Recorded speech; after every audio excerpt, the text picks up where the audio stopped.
Hello and welcome to Channel Sport on Sunday. I'm Ken Ochanago. That's a Unity Cup that was played in London, and the final was between Nigeria and the Jamaicans. I think it's Steve McLaren who is handling that team now.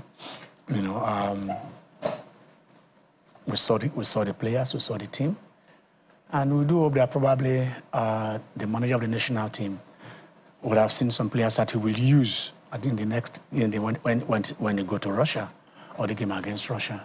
So certain things do happen, and when it happens, it just gives a toll.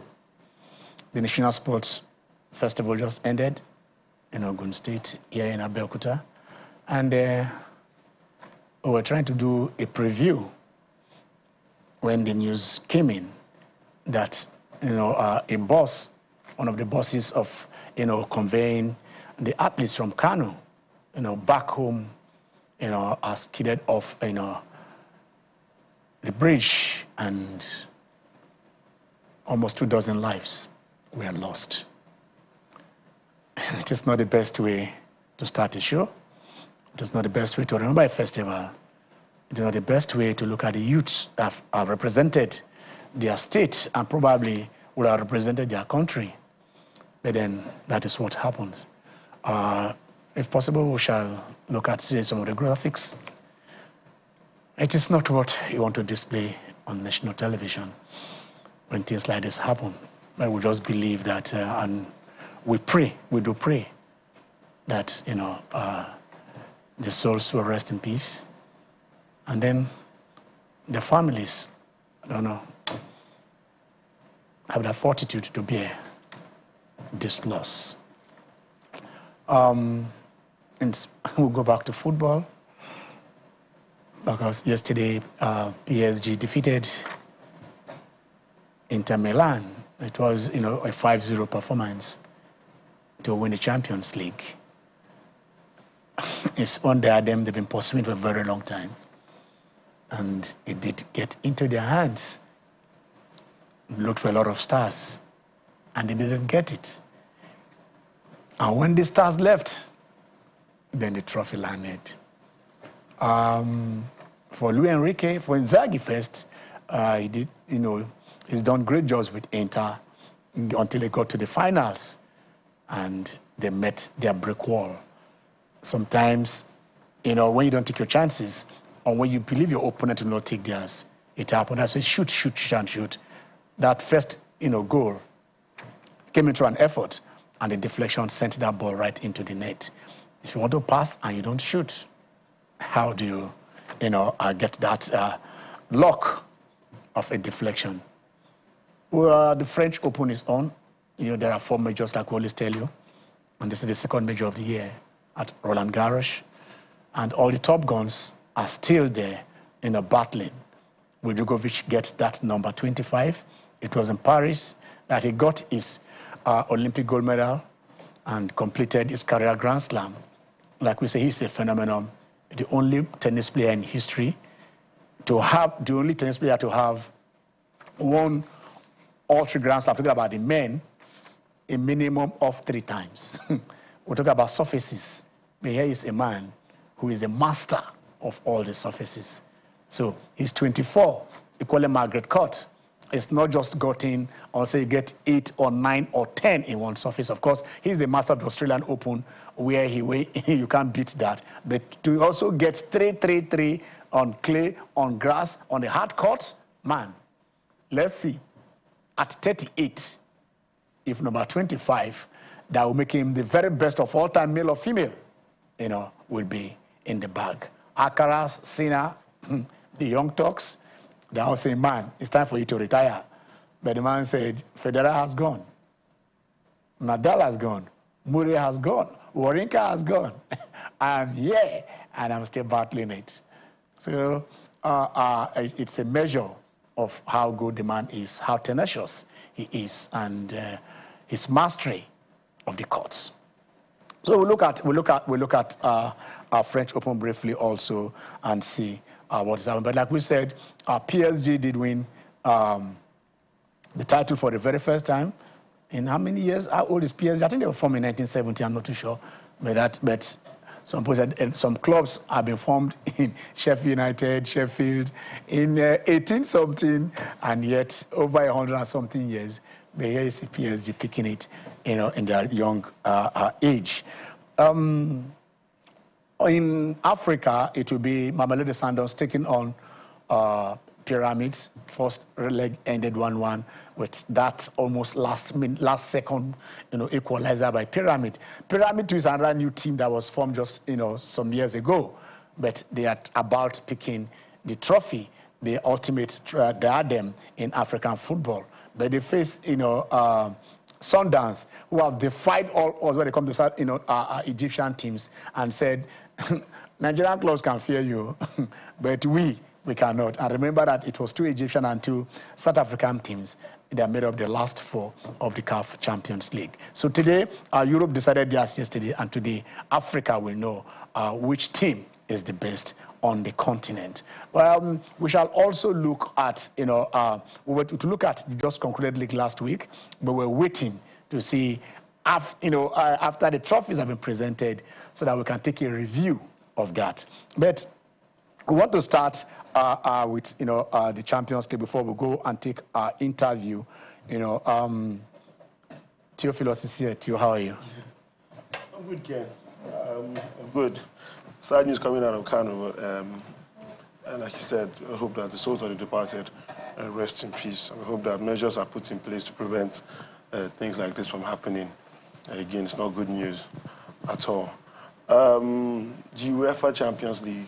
It's been 10 years since Luis Enrique last lifted the Champions League. He took over at PSG, and quite a number of people were still a little bit skeptical, about how he would go there and perform, especially when Kylian Mbappe left that team last season. And I remember there was a video trending all over social media then when he was talking about Kylian Mbappe being the best attacker in the world, but saying he needed to do more by helping his team in defending.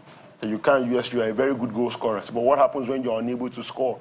When you come up against world-class defenders, your team will also need you to at least fall back and help the team. And Mbappe ended up leaving for Real Madrid, who were perennial winners of the UEFA Champions League. And he went on record and said that he believes that this team will be better without Kylian Mbappe.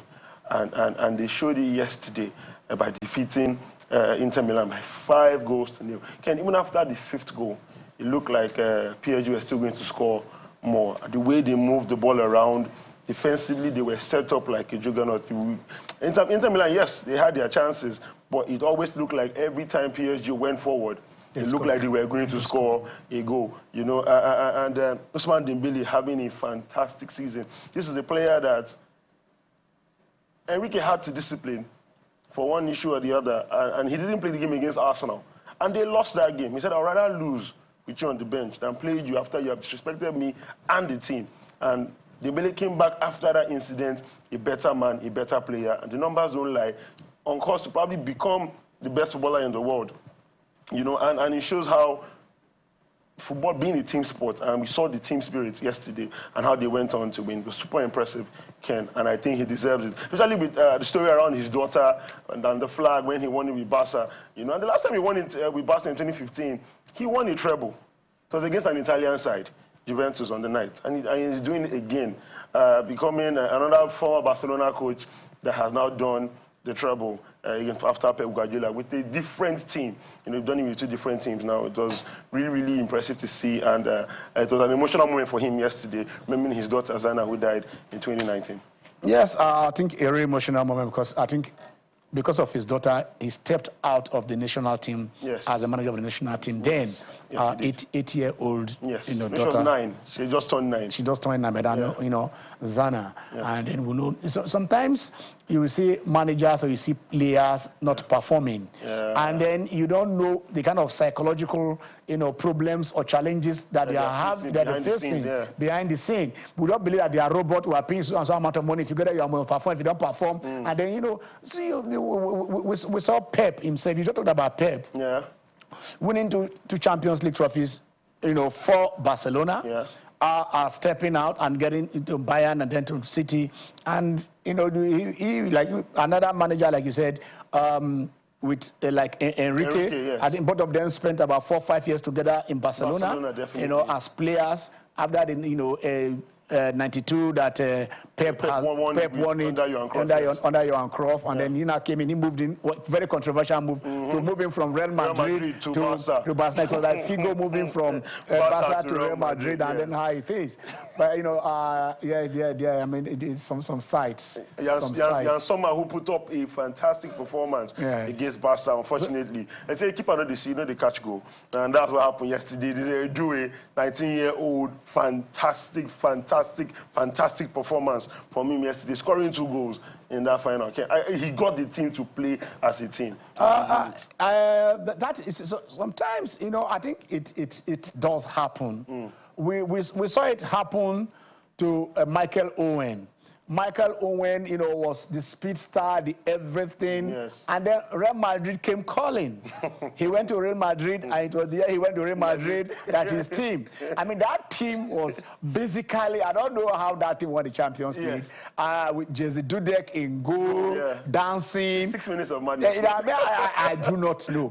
But it was in the absence of their top scorer. Yes. You understand? A European footballer of the year. Yes. That they won. And then he came back, went to Newcastle, went to Manchester United, and then, that was almost his career. True to his words, Kylian Mbappe is still the highest goal scorer in the world for the 2nd year in a row. But even without him, you didn't have the scoring. So that is the thing. So it wasn't as if Mbappe wasn't good. Mbappe did lead them to the finals. If it was not that way, he would have taken them to the finals of, so a lot of things come in. People who like it with Mbappe, they without Mbappe and stuff like that.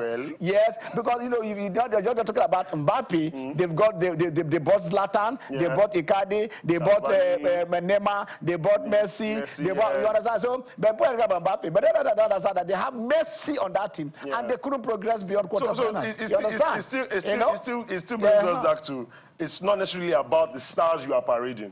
When it is your time. It is your time. If it is not your time, you can hit the woodwork 10 times and it will not enter. Okay, it didn't look like they're going to hit the woodwork. No, this team, give it to the team. Yes. Give it to Luis Enrique. Give it to the Young Turks. And this is the second youngest team ever. Yes. To win the Champions League. And then Inter team were the oldest team, by average team to win it. But then sometimes when you look at that, okay, fine. I remember when AC Milan, the AC Milan team that destroyed the Barcelona, in 19... destroy? Yeah, they destroyed Barcelona in 1994. It was 4-0. Yes, and that team, the average age was 32. You understand? It doesn't matter. Okay, I think we are getting ready. Maybe when we are ready, they will let us know for us to go to somewhere in a city under the rock. Yes, so it's under the rock. So we'll talk about the first sport festival that just ended, and then like we said, we said on this show, one, that we're not going to talk about the medals. We're not going to talk about the medals. We want to talk about meaningful medals. We want to talk about times. We want to talk about records broken. It is not about it. Delta has won it again. Delta has won it for the, how many times in a row? You understand? So it is not about this. Okay, 126 gold medals. How many of those gold medals are good enough on the continent to win a gold? How many of them are good enough to at the Olympics? We'll have all these gold medals. Delta, Ogun, Bayelsa. Ogun finished second. So they toppled Bayelsa. Yeah, they that was I thought Bayelsa came second. No, Ogun came second. You understand? Now, with all these gold medals and all these things, how many of these gold medals can go to the Olympics and compete? All championships. That is the thing. So basically, that is where we are. That is what we should be talking about. It's not this man got this gold, this man got this silver. Beautiful, you just go over there and then, between how did they talk? You want to go and carry your shoulders. You want to go and say we won and go back and then okay, fine. I think Ogun State, they said they are going to give each gold medalist about 2.5 million. Yes. You understand, for anybody that wins that. And it's good for the athletes. We like that. Well, like you said, which is what we talked about over time. how many of these medals can go out there? What is the standard? What is the standard for the medal? Yes. Because you're looking at this, Ken, we are seeing the usual suspects. Delta, Edo is also there. Bayelsa have been on the rise, yes, in the past 3-4 campaigns. And look at Ogun, yes, hosting and finishing second. Rivers, so we know, we expect to see this. But see, what happens after this? Delta State, this is the 22nd edition. Yes, 22nd edition. Delta State as Midwest. Yes. They won the first 2 editions in 73 and 75 as Midwest. As Bendel, they won it 6 times. 6 times as Bendel. Now, as Delta, this is the 9th time they are winning it. So if you add multiple back-to-back. So about 17 times out of, so it's only 5 times they've not won. I think Lagos won twice, back-to-back, for sure. Rivers won 1. And what? So basically, it has always been Delta from 1973 till today. It has been Delta. They were Delta as Midwest, Delta as Bendel, Delta as Delta, and so 17 out of 22. So what else is there? Is there because of whatever it is? But I'm saying, like, Delta winning this, let Delta also go on. It is my state. Let Delta go to the continent and dominate the South, and dominate the East Africans, dominate the Moroccans, dominate the Senegalese. On short distances, the Ghanaians are coming up, the Cameroonians are coming up on long jump and stuff like that. So we have, there is this Liberia Fambule now. I saw who was running 200 meters. I said, there's no tomorrow. So we have to go over here to say, amen. So basically, what are the times? I think what we want to do a total review of this National Sport Festival. We shall bring in experts who will look at the times that they made, the weights that they lifted, the time that the swimmers ran, and let us see where it ranked in the world. Let us see how many of them are in the top 10 of the ranking. A beautiful thing. But let us see, we want to talk about the NPFL. I said it last week, but then we are here today to discuss it. And let us go to the city under the rock, Abeokuta, because there we have the chairman of the board of the NPFL, who is ready to take the fire from here. Hello, sir. We have Honorable Benga Legbele. He's our friend in this house. He's been there, National Sports Commission, NPFL. He's a man also there in the National Assembly. So he's a man who understands the terrain. And then I think they've taken the league to certain areas, which is commendable. But we need to know how far they've gone. Hello, sir. Are you there? Hi. Good morning, Ken. I'm here. Good morning. How are you? Yeah, you don't start. We are already in the afternoon now. We are already in the afternoon now.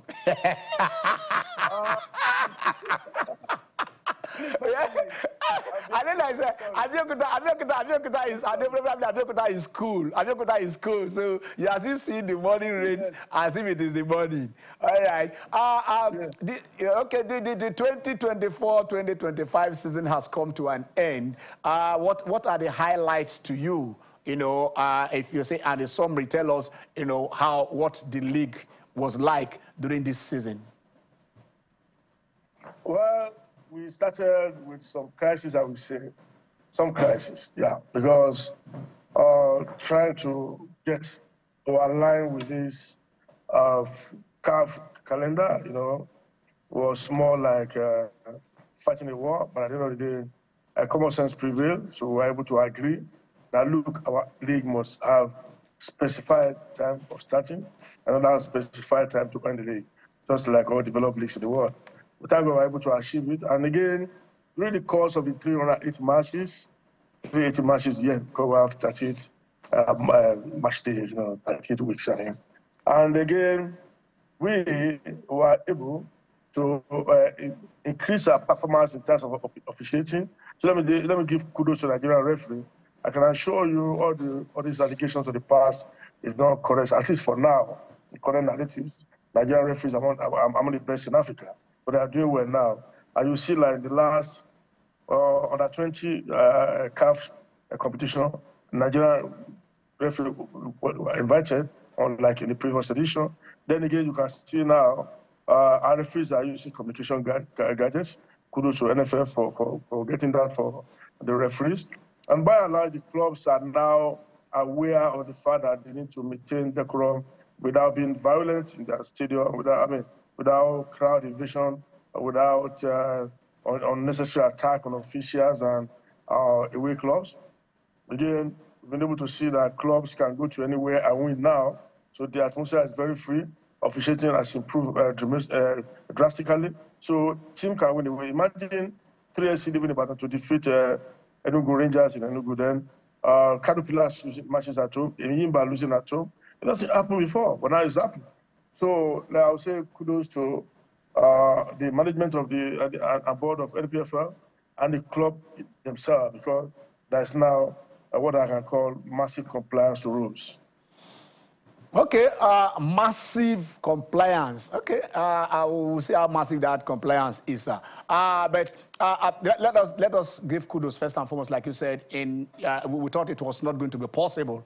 In kind of at the intention of the former boards and other people who are running football, and we're saying, look, we can't align the league with the international calendar. Because it was affecting us. It was affecting us on the continent, preparation for continental, games and stuff like that by our clubs, But at least I will give that 100% to you guys that, you achieved that. But about the area some of us who observe the league, who follow the league regularly, have come to point out is that there is still violence in the league.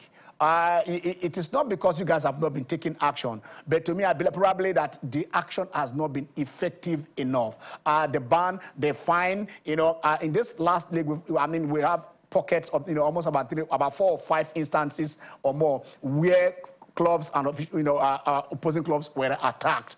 Are you coming out with another innovation, another idea, apart from finding them if this is not working, banning them is not working? Maybe probably looking at education, more of incentive education, sensitize them in this area. Thank you, Ken. Before we start this season that we just finished, we had what we call workshops for media officers, for team captains, for general managers, for club chairmen and coaches. And what was the subject of discussion? Comportment, adherence to rules, and what to do on match days. And part of the thing we are discussing was what we did. Yes, there were pockets of violent conduct. Yeah, and I'm happy you did the word pockets. Once something has been a regular occurrence, a day-to-day thing before, we now reduce it to just 3 in the whole season of 380 matches. So that means, that's why I use the word massive improvement. Okay. What do we do if we keep asking clubs to pay money? They will pay 500,000. Yes, you go for attacking referee. Club, even we say 1 million or you increase to 5, clubs will pay.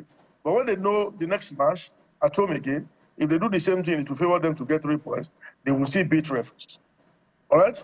So you cannot, and we believe in that, okay, asking them to pay money is not just the ultimate. What do we have to do? We insist that we devise a process of denoting 3 points for any club found guilty. And that is why you see the improvement. No club wants 3 points out of what they have. 3 points can make a club go on relegation. Yeah. Like last season, Gobe United, they did the same thing with the rest 3 points. Gobe went on relegation. So that is it.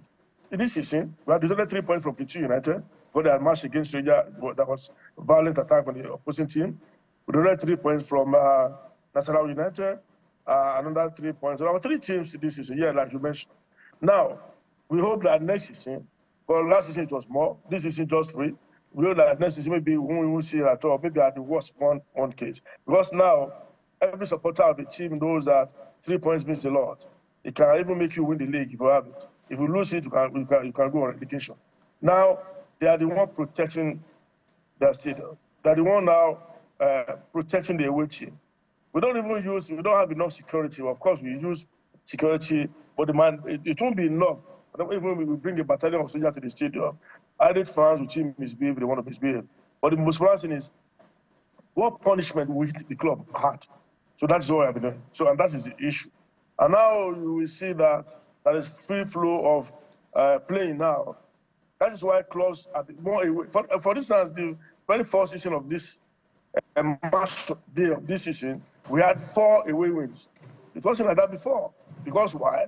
Clubs are now aware that, look, if we misbehave, they'll be done 3 points. So that's why you can see clubs going to anywhere to go and win, and without much trouble. And that's why I said referees too, they have improved. So definitely. Okay. Before we go, we want to go on a very short break. But I want you to just answer it before we go on the short break, just briefly. You mentioned Plateau United, you mentioned Nasarawa United, but people said, what of your action against 3SC when a similar occurrence occurred? Why weren't points deducted from 3SC? Now, very good question. When you attack referees, match officials, the punishment is different from when the supporter of another club was attacked in the stadium. That is true. Okay. In Ibadan, it was not match officials that were attacked. It was supporters of United. That is true. And the punishment for that, it was to ban them, fans from coming to the stadium. That's when you attack supporters of opposing team. But attack match officials, referees in particular, you got 3 points. That's it. All right. We are going on a short break. When we come back, we shall continue conversation with the chairman of the board of the NPFL, Honorable Gbenga Elegbele. Stay with us. Okay, you're welcome back.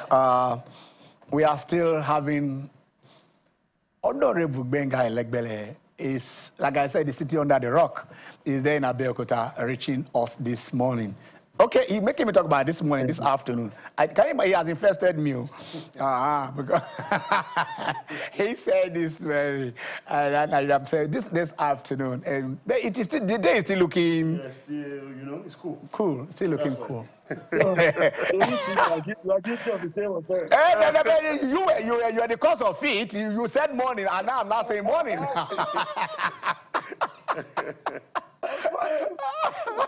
Okay. Let's look at this. Money is everything. I know you guys have increased, the prize money for the winners, but also, for the other teams that did not win. What you go around, you spread things for them. 2 things. One, how do you intend to bring in more money for the clubs? Okay, it has to be 3. I'm putting it up. Are the clubs allowed shared sponsorships different from or they have just one sponsorship for the whole team? Are the clubs have individuals like United, Arsenal have their own? Our clubs, do they have that they can go and seek for shared sponsorship to as a way of making money? And the third one, we're checking through and we see that there are some states. I mean, you have the Gazprom sponsoring this, the Russian league. You have the Aramco sponsoring right there in Saudi Arabia. You have the Petrobras sponsoring in Brazil. Is there a way that you guys are looking up to government? A lot of, it's okay, find any government agencies like maybe the NNPC, whatever it is, to bring in funds into funding our league, because we can't compete with the Sundances, with the Egyptian teams, with the Moroccan teams, with TP Mazembes, and then if we are going there with Limposis. 3 questions, sir. Well, let me start with how the money go around on the club apart from the league winners. Yeah. First, we don't have. We're really looking for sponsors. The league, we don't have sponsors for now. Much confidence. What we have a TV partner, which is StarTimes. They have some monetary amount of money we pay. Then at the beginning of the last 2 seasons, we have DTI, which is our strategic partner that are not sponsors. What DTI used to do for us is they help us pay the emolument of the referees in all matches and pay staff salaries, the NPFL staff salary, and again pay the winning team what we promised. And at the beginning of the last 2 seasons, they have been able to give money, little, like 20 million to support each club, which is nothing because we don't have sponsors. Then whatever was paid by the GTI, the StarTimes, clubs take 60% of it. Any sponsor that we have, 60% goes to the club. So that is why we insist that the winning money. For instance, our first season we paid 100 million naira to the winner. That's Inibafaba. Last season was won by Rangers. We paid 150 million, and this season Remo Stars we just up it to 200 million. We insist that only the winner will take it. It's a winner takes all in terms of the league prize, because we want competition. Let them fight for the money. So we don't want to be sharing the 200 million there with all clubs. No, it's nothing. Let the winner, for instance, in South Africa, the winner of the league will get something close to $500,000. So compared to what we are doing here. So we want more money. When we have more, clubs will have more. Because the agreement is that everything available, clubs take 60%. That is it. Then in terms of whether they can officially look for official club types, official sponsors, of course it's allowed. Rangers have a lot of clubs, they have their own, even Aqua United, they have relationship with one betting company. We're not against that, it's allowed. Clubs can source for sponsor so that they can survive. That is the truth. Then regarding the issue of whether we have support from government. From government, not yet. Not yet, but I will say there is hope. In fact, let me use the word renewed hope.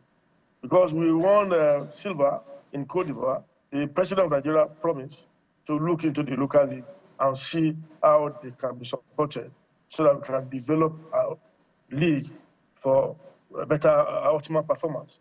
And thereafter, the former minister of sports, John Eno, we and myself, and we had meeting. And then again, as a result of our improvement, so there are some companies outside Nigeria. Let me particularly mention the IMG Group of London. They invited myself, the NFL president, and again this Senator John Eno then, when he was minister, to London to discuss their coming into Nigeria to help us, and that would mean raising corporate bodies to come to our aid. That is it. And we had several meetings with them last year. Now, don't let me just mention the name. I would say we are very hopeful because a particular, very critical agency of government we have been discussing, and we know very soon they promise to come to the support of the Premier League. And I hope before we start the next season, definitely we will see their support. That's it so far. But for now, nothing from government. And again, I remember the chairman of the National Sports Commission indeed promised that the league that has a provision in this year budget. So hopefully when the budget is in full operation, we believe that promise will come to pass.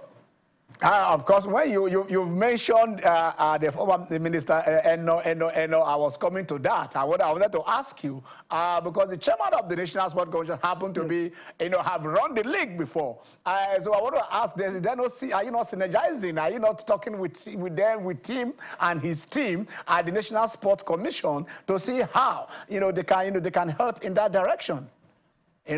So I think you just mentioned it now that is for me. Yes. I just mentioned now that the chairman of the National Sports Commission promised us provision that there will be something in this league to support, and this budget to support the league.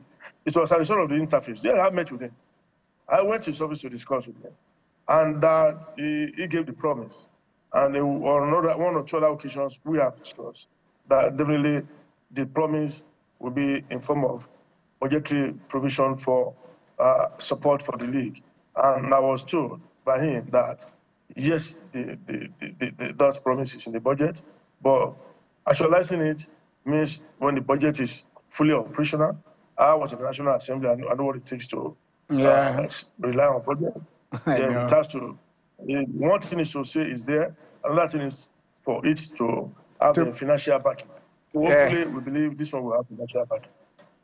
Okay, last season we saw a club go on relegation and buy a slot and came back. I don't know what is in the provision and change name. Right now again, are we going to see the same thing? Can clubs just buy slots of teams that are gaining promotion and change their name or retain the same identity which they gain their promotion? Thank you very much. Because we look at our rules when last season, the league operates on rules. If it was not there before we came in, that clubs cannot buy laws, then we cannot just impose it without the involvement of the AGM of the clubs. It has to be we changed rules in annual general meeting. So that thing came midway. I mean, before the AGM. So I will look at our rules, not there. So the club themselves must agree that, look, this is the provision. Because whatever we do yearly amendment. Now we have set a date to amend our framework, and the clause must make input. So we send to them the current rules.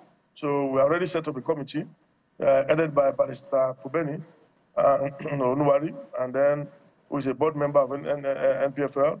And that meeting, that group again includes the Chief Operating Officer, Chairman of Club Owners, Shivoke Paluku, and the Secretary of Club Owner 2, Amobi Ezeaku, with the GM of Rangers, and then Chairman of Nasarawa United. So all these things, it's for them to look at the new rules, but we'll give them direction. This is the way we want it. So if we agree on not allowing club to just buy a slot of promoted teams, then that means it will never be possible. We stick to rules. I know, of course, it's also in South Africa they do it a lot. So it's not as if just here that they are doing it. In South Africa, you just see one club, they know their name, they'll just take over. But that the league is still being run. Let me see. After 19 years, we have a private club winning the league. What efforts are you and your board doing in order to, at least get that level playing field? Because the private club is to complain that the government-run club have that edge over them, and that's why it was difficult for them to thrive. So that not just Nigerians owning football club or running them here, but also investors might come from outside, just like the EPL. See how many in Spain, foreign monies are what is making the EPL tick. Americans, Russians, everybody put it. I mean, what in the next 2-3 seasons, in the next 5 years, what is the Bengal board looking at to say, yes, Nigeria will be the Mecca, will be the destination of foreign investment in football? Well, I'm a believer in private sector participation in football. And again, it's not just the last 19 years. So the Julius Berger was the private club that won last. That was 20 years ago. That was, yes, 20 years ago. Was it Julius Berger? I think, was it not Ocean Boys? Ocean Boys won after Julius Berger. Ocean Boys?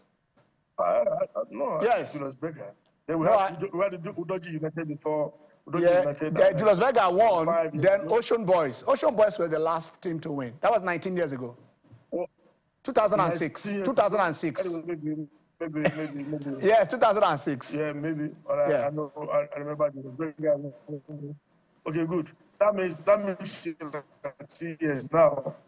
But now the situation let me confess to you. In Nigeria, government business is nobody's business. So government clubs, probably a governor will want to compensate a particular politician who supported him in an election. All right? And say, go and be chairman of so and so football club. That club will never see anything good. I'm sorry to say this. Football management is for professionals. It's not just something you just give a politician to do.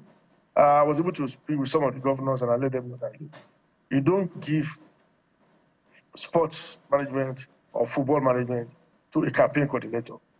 It's not about contesting election. It's about managing success. Football is strictly commercial. It's a business, and you don't just give it to somebody who does not have that orientation to manage a football club to success. For instance, see Remo Stars now, the owner generally must be making profit because they know what to do.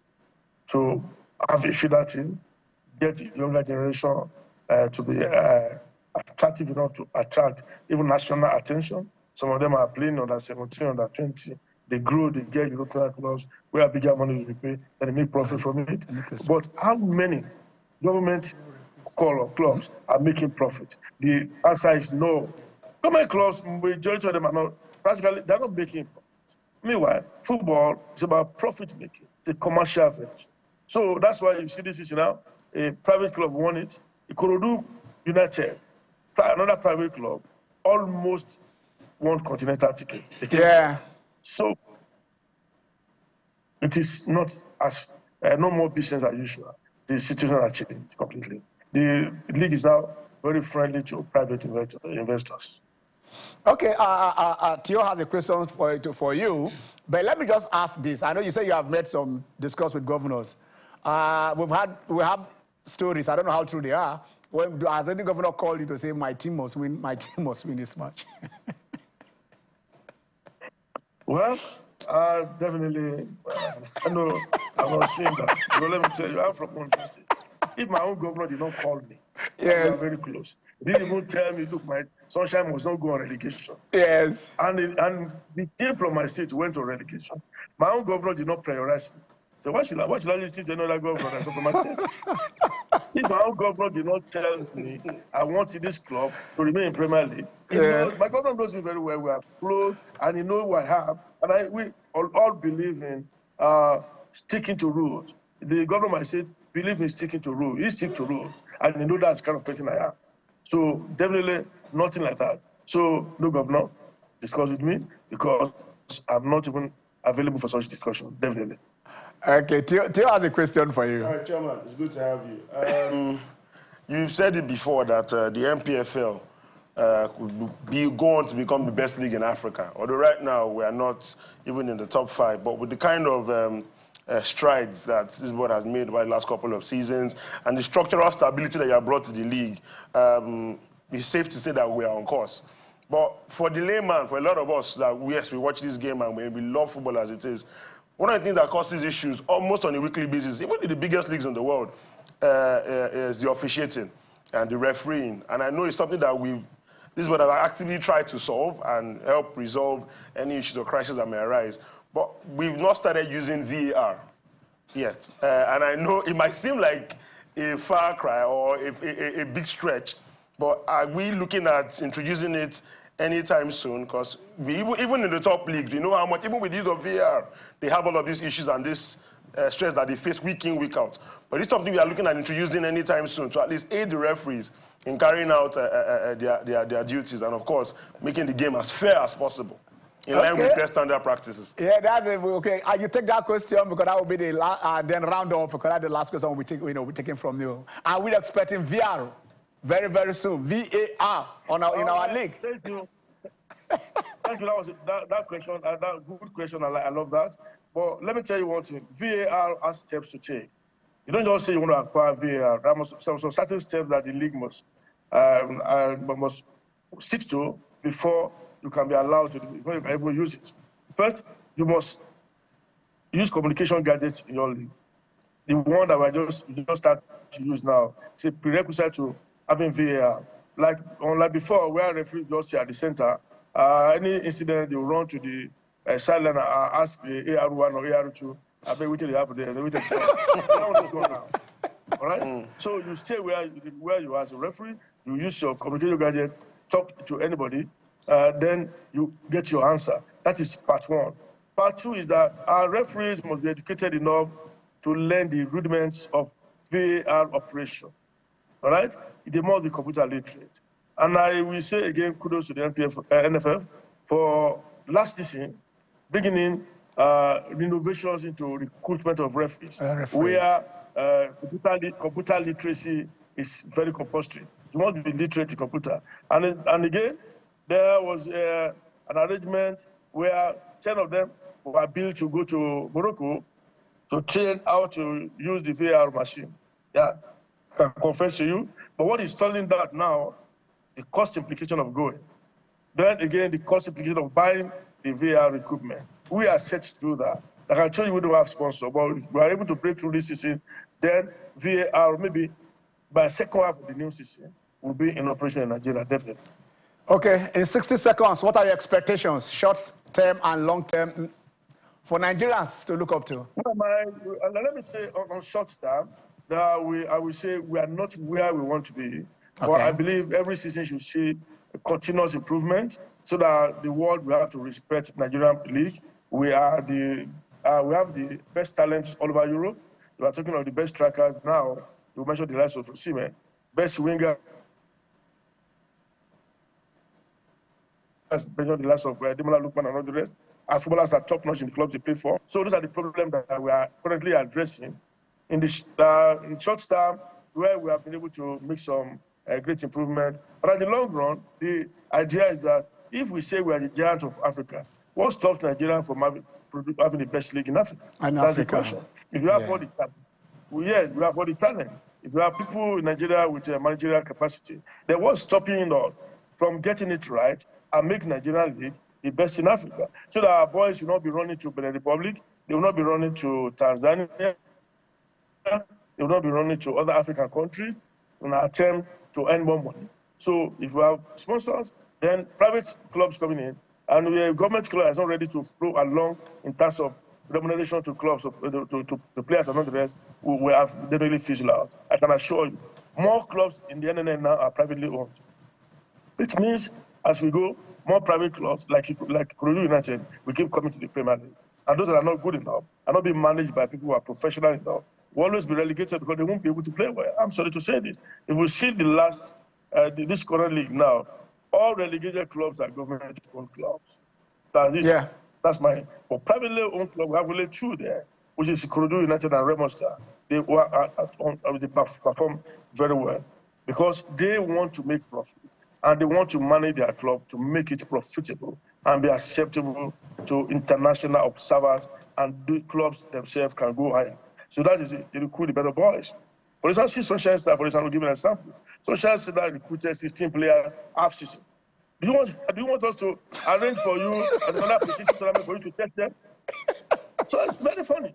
So now Rangers won the league last season. Let me come to these few seconds that we must be doing well international in CAF competition. Rangers won the last league. They sold off most of their players maybe after winning. How do they expect to do well in CAF? That's why they catch up reality. So kudos to Rivers United. They gave us this qualification of still having 4 clubs. Yes. 2 hours quarterfinals. Yeah, because they maintain their players. And I'm hopeful again, Remo Stars will do well this season. Rivers will do well. Hopefully, Abia Warriors too will do well. Thank you so much, Chair. I know when we call you again, you will answer. And we'll call. Remember, we'll call in the afternoon, not in the morning. You too, we don't miss it. Thank you very much, bro. All right, thank you so much. Thank you, brother. Yeah. Thank you. Yeah. Thank you. Okay. Okay. We're laughing now. The Kano, we just have to take that story. What happened to the contingent, of Kano State. Let's just take that and close the show.